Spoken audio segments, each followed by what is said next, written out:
Ja, vi har kørt dette forløb med studieområde del 2 erhvervscase, hvor vi har været inde og arbejde med virksomheden DK Company. Og vores disposition for vores fremlæggelse lyder således. Først vil vi komme ind og lave et virksomhedsportræt af DK Company.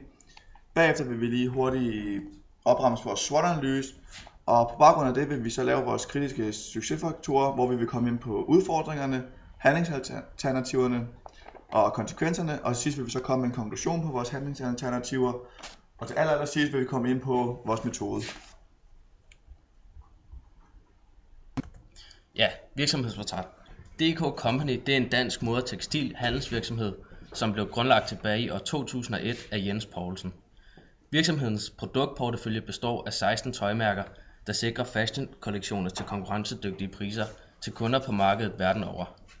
Blandt de 16 brands kan der for eksempel nævnes Kaffe, Karen by Simonsen, Creamy og Blend He. DK Company har sidenhen udviklet sig til at være en af Europas ledende leverandører af mode- og livsstilsmærker til mænd, kvinder og børn. På verdensplan så rummer DK Company gruppen over 1000 medarbejdere. Og virksomheden den består af 3 ledere samt en økonomichef, hvilket gør det nemmere for dem at reagere hurtigt i det beslutningsprocessen ikke skal være igennem så mange lag. Og virksomhedens strategi det er at udvikle selskabets portefølje, etablering på nye markeder, udvide selskabets detailhandelskoncept, opkøb af eksisterende virksomheder med velkendte brands, der er i krise, men stadig således, at DK Company kan få dem til at tjene penge. Deres vision det er, at de som virksomhed skal være større i fremtiden og have en større markedsandel. Deres strategi det er, at de altid skal have fokus på tal til tiden, der stemmer, således at virksomhedens afdelinger hurtigt kan justere eventuelle udfordringer. DK Company de bygger på et unikt koncept, i det de har såkaldte express-kollektioner, som grundlæggende betyder, at de ikke er langt fra tanke til færdig kollektion. Og dette det harmonerer også med deres slogan, som lyder We believe in the magic of W in Win. Deres omsætning den er steget fra omkring 700 millioner i år 2010 og 11 til 1,2 milliarder kroner i år 2012, mens deres resultat før skat er faldet fra 100 millioner i år 2010 til omkring 51,5 millioner i år 2012. Ja, så har vi også opstillet en SWOT-opstilling på baggrund af alle vores udarbejdede analyser. Vi har så forkortet lidt ned på den, og så kun taget de synspunkter, som er vigtige i forhold til de KSF'er, vi har opstillet. I stærke side der er der for eksempel, at de har store driftsfordele, blandt andet med deres koncept Value for Money. Så har de samlet deres lagerfaciliteter i IKAST, som giver en kort leveringstid, og så har de investeret i de dårlige tider. De har taget chancer og opkøbt andre virksomheder. Og så er de en stor målgruppe på tøjmarkedet, og så har de haft overskud de seneste år. Som svag side så har de en dårlig geografisk placering i IKAST, og så satser de jo for lidt på markedsføring. I muligheder, der er der større miljøbevidsthed blandt forbrugerne. Vi er blevet mere modbevidste, og så har der været en finanskrise, som det kan også være en trussel, men også en mulighed i og med, at DK Company de tør tage chancer. Under trusler, der er der jo igen finanskrisen, da den kan påvirke mange virksomheder. Og så er der børnearbejde på produktionsanlæg, og så er der faldende salg af børnetøj blandt os danske forbrugere. På baggrund af alle vores analyser, så har vi så opstillet 4 kritiske succesfaktorer, som er de forhold, der har betydning for virksomhedens fremtidige drift. Den første det er innovative og kreative produkter efter deres Value for Money koncept. Så er der opkøb af eksisterende tøjselskaber. Den tredje er sortimentet og lagerfaciliteterne, de er samlet i IKAST, i stedet for spredt over større areal. Og den sidste det er, at de har et bredt produktsortiment til en bred målgruppe. Og som vores første KSF har vi innovative og kreative produkter efter Value for Money konceptet, som kan gøre, at de kan differentiere sig og derved, altså for konkurrenterne, og derved skabe præference hos forbrugerne, og også holde sig foretrukne i forhold til andre. Og hvor udfordringen den så er, at tøjmarkedet det vækster sig hele tiden, og kundernes smag også ændrer sig hele tiden. Handlingsforslaget er så at øge reklameindsatsen hos deres produkter. Og de positive konsekvenser, det er, at de øger kendskabsgraden blandt hos deres målgruppe, som kan resultere i et øget salg og dermed en øget indtjening. Omsætningshastigheden på varelaget bliver også højere som resultat af det øgede salg. Og hvor så de negative konsekvenser er, at reklameomkostningerne øges, i det at en effektiv reklame er dyr og koster mange ressourcer. Derudover bliver deres beholdninger hos varedebitørerne også højere.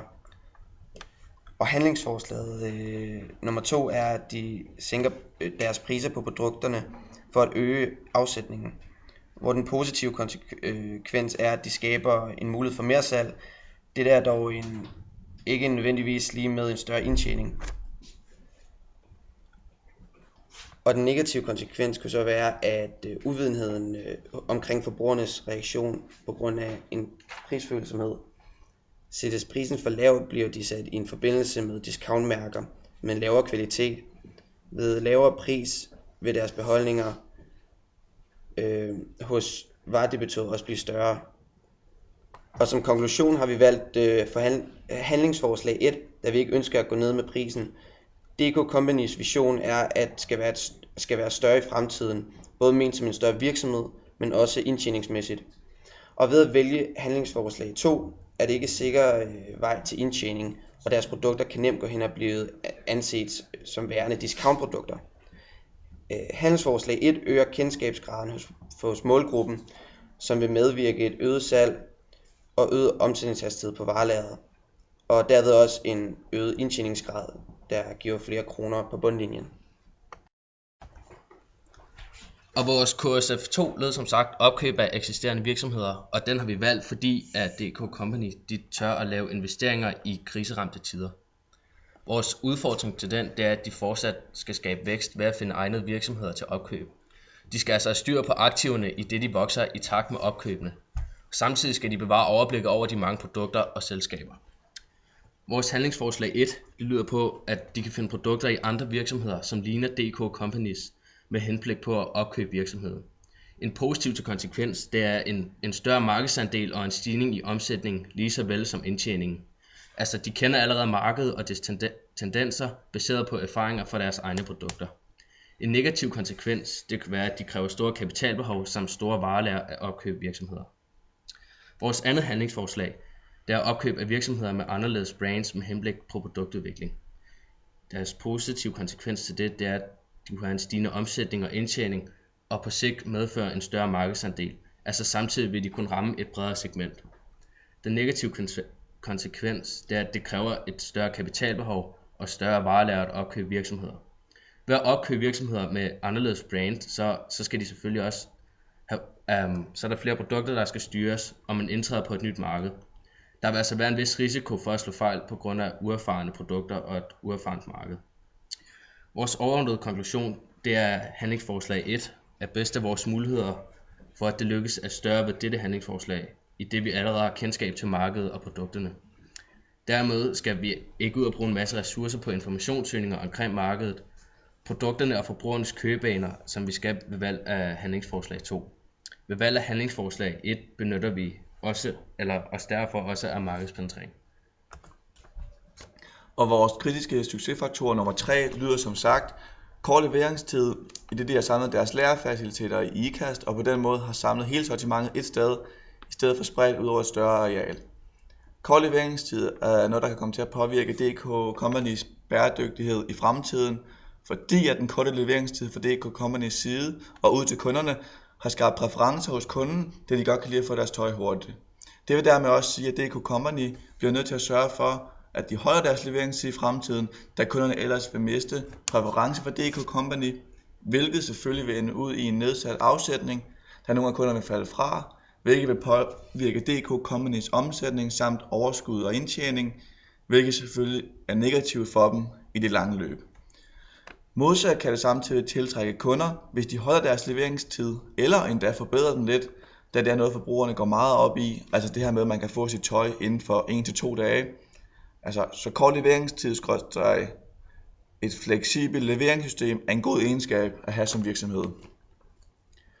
Og vores udfordring til denne kritiske succesfaktorer lyder fortsat at have plads til produktionen, deres lagerbeholdning, medarbejdere og selskaber under samme tag, altså i IKAST, som er deres hovedkvarter, selvom de vokser og får flere markedsandele på grund af, at de laver de her opkøb af deres konkurrenter, og på grund af de store ambitioner om fremtiden omkring at vokse og blive en stor tekstilvirksomhed med store markedsandele og en stor omsætning og en effektiv indtjening.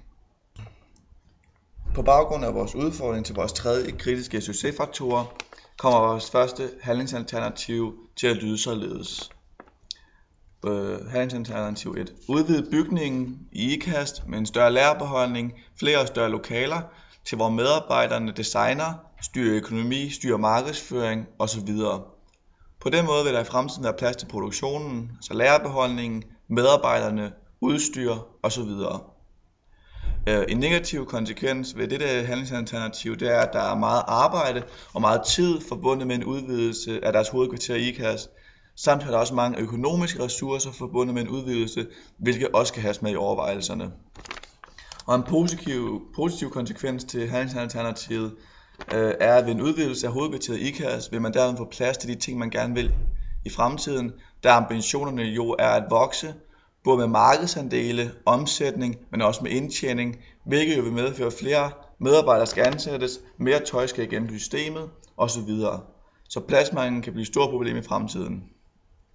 Og vores handlingsalternativ nummer 2 lyder at forøge effektiviteten, koordinering endnu mere, så man dermed er virkelig påpasselig med, at man ikke får mere ind på lageret, end der bliver solgt.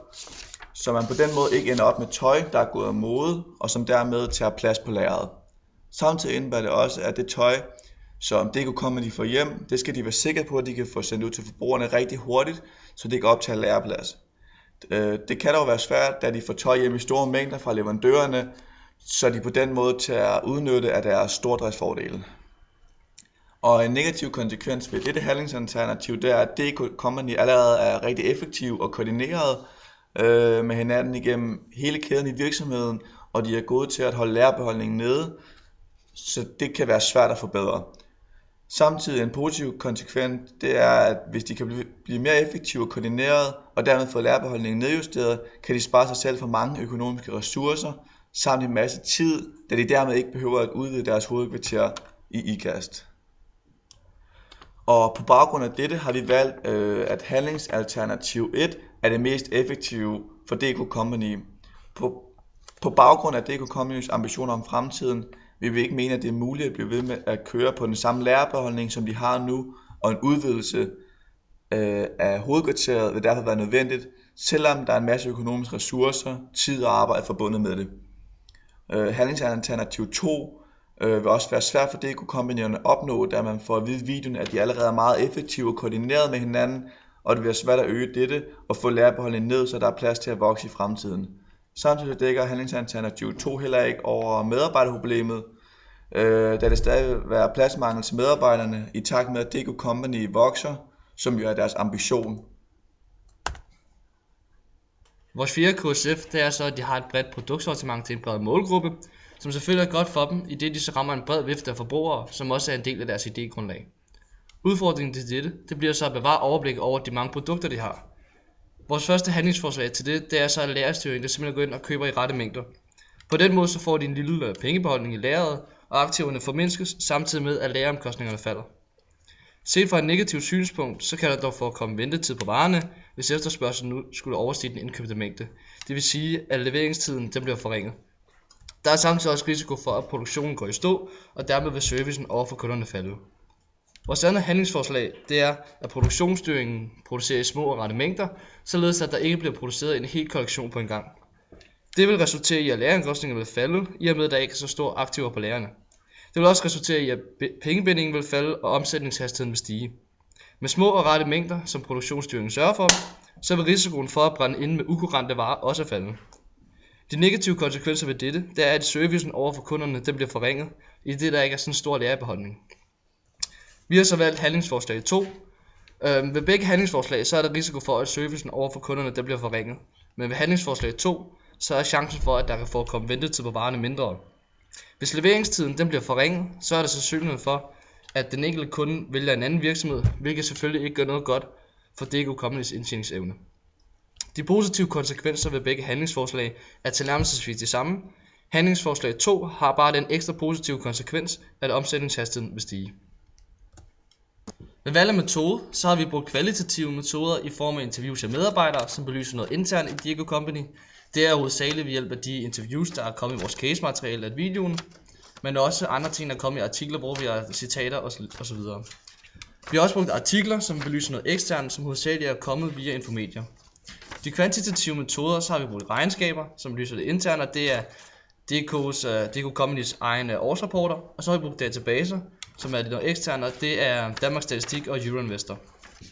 Med hensyn til, når vi har samlet det her empiri, så har vi forholdt os kritisk til de 4 kriterier, som er pålidelighed, aktualitet, objektivitet og repræsentativitet.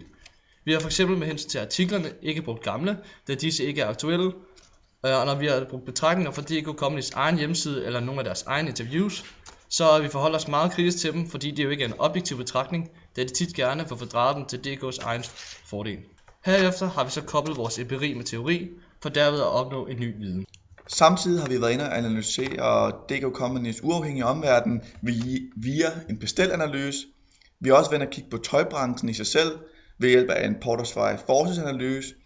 Og til sidst har vi også været inde og kigge på virksomhedens interne situation, som vi har gjort ved hjælp af en regnskabsanalyse, værdikanalyse og en konkurrencestrategi. Og på baggrund af alle disse analyser har vi opstillet en SWOT-analyse, som så har gjort, at vi kunne udarbejde nogle kritiske succesfaktorer for DK Company, hvor vi så også har været inde og kigge på udfordringer og handlingsalternativer og konsekvenser.